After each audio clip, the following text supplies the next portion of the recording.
Здравствуйте, дорогие цветоводы, гости, подписчики моего канала. Сегодня поговорим о том, как можно обрезать королевскую пеларгонию в конце зимы, в конце февраля или в начале марта.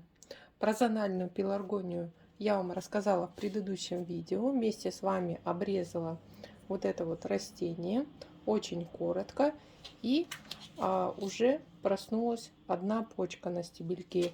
И вот этот второй побег тоже начал активно расти. Пеларгония двухлетка зональная, которую я тоже обрезала на видео. Смотрите, сколько дала побегов. Она образует очень пышный кустик.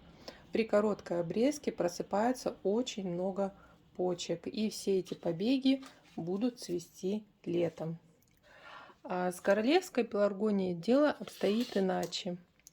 Но это в зависимости от того, как она у вас зимовала. Королевскую пеларгонию мы очень коротко обрезаем осенью. Вот это двулетнее растение.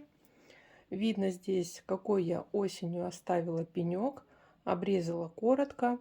И за зиму, вот вы видите зеленые стебли, это новые побеги.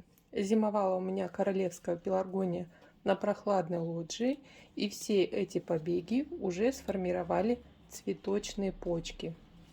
Конечно, это растение вытянулось, особенно вот центральный побег. Двулетние растения достаточно сильные, но если я сейчас сделаю короткую обрезку, я лишу это растение цветочных почек, и цвести оно практически не будет. Будет, но гораздо слабее. И королевская пеларгония, в отличие от зональной, растет чуть медленнее. То есть она дольше формирует пышный кустик, чем зональная. Можно, если вам не нравится, что побеги какие-то сильные вытянулись, их обрезать сверху на 1/3, укоротив. Тогда на нижней части останутся цветочные почки, а верхушку вы можете укоренить. На этом растении я могу так и сделать. И королевскую пеларгонию весной или в конце зимы лучше прищипывать. Вот это растение я осенью вырастила из черенка. Посмотрите, у нее, у этой пеларгонии зеленый стволик полностью молодой. Она также сформировала цветочные почки, так как зимовала в прохладе на лоджии. И в феврале я ее прищипнула. И вот она начала давать боковые побеги. Образует пышный кустик и будет летом пышно цвести. То же самое вот это растение, тоже из черенка. Здесь я прищипывала гораздо раньше, еще в январе, в декабре. И вот оно два основных побега дало, два стволика. И тоже растение имеет пышную крону. Вот такой пышный кустик. И сейчас в марте уже начнут появляться бутоны. И в апреле начнется цветение вот этих вот королевских пеларгоний. Вот они компактные, высотой примерно 20-25 сантиметров. За лето, конечно, они еще подрастут, но сейчас они имеют хорошую форму шарика.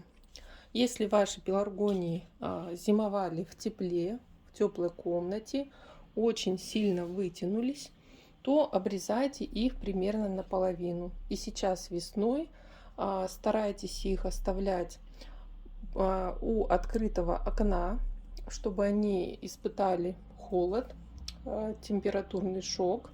Пеларгонии, они очень выносливые, и тогда они заложат цветочные почки и сформируют пышную крону. Но цветение, конечно, будет чуть позднее, но летом они, конечно, зацветут.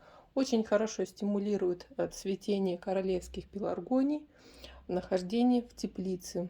Весной, в апреле, переносите королевские пеларгонии в теплице, когда температура будет около нуля, ночью, допустим, но днем, конечно, плюсовая температура.